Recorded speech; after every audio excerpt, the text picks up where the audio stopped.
Punta kami Kalibo, guys. This way is going to Kalibo. And this way is going to Pandan. And this way is going to Kalibo. Joke lang, guys. Hi, guys. Ay, nag-spot ka nga. Wag yun. Lagi na kay ano pa? Kami ay maglalakbay going to Kalibo. Yes, but don't be surprised if we are way to Pandan because our plan is Hindi ka may na. pick up something and then Bye-bye. drive going to Kalibo. Yeah, by the way guys, ang kulit ko no, going to Kalibo. Yeah, going to Kalibo. And by the way guys, nandito nga pala guys sa mga candidates. Kung gusto niyo magboto, Happy Christmas, Happy New Year daw. Sabi nila, ang gagwapo ng mga candidates. Sana ay maging maganda ang takbo ng ano nga tawag din? Mga trabaho, oo. Kapag hindi mo maalala ay oo, di ba? Pag ganun yung ano ng Denmark, last alphabet ng Denmark.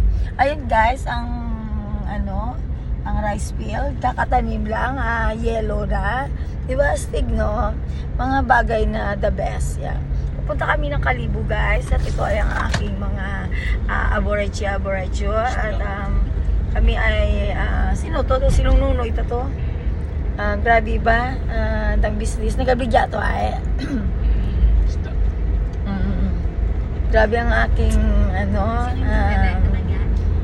talking too much is make my voice different. Ang ibig sabihin niyan guys ay magiging singer ako, more singer, yeah. That's the sign of singing career. Sana all. Diba? Astig ka kay sana all. At saka, alam mo guys, ito nga pala guys, if you're going to Malumpati, you can drive going to Kandari. Kandari is here, okay? We are here in, that way is going to Malumpati. Ayan, that way. Tsaka kung gusto nyo naman guys na sa Pandan kayo dumaan, pwede naman. Pero kung nandito kayo sa Aklan is a short way going to Malumpati Spring. Yeah. Kasi kapag doon kayo tumaan sa sa Pandan, it's long drive. Long way to drive, yes. Much better that you drive in Kandari going to Malumpati. Ayun. At ang kagandahan nito guys ay ang way going to Malumpati ay spalto na. Alam mo yung spalto guys, yung kapag meron kayo semento, tapos ilagay nyo ang sarili nyo sa sa drum, tapos buhusan ng semento, yun yung yung ispalto. I-espaltuhin nyo ang sarili nyo kung paano tumigas sa semento. Yun lang guys ang kwento ko at nag-iinang lang ako.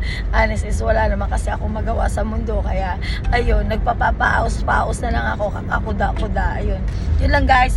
Thank you nga pala sa inyo at say hi sa mga new subscribers ko. Thank you sa inyo guys, salamat. At sana ay pagpalain kayo ng poong may kapal, simba-simba rin pag may time, okay? And except kapag nag-wish kayo, kailangan ay mag-thankful kayo kahit na maliit na bagay lang, kahit kasing liit lang ng alikabok, okay? Ayun lang guys. Have a nice day sa inyong lahat. God bless you all. Bye bye. See, bye bye Jing. Bye bye guys. See you.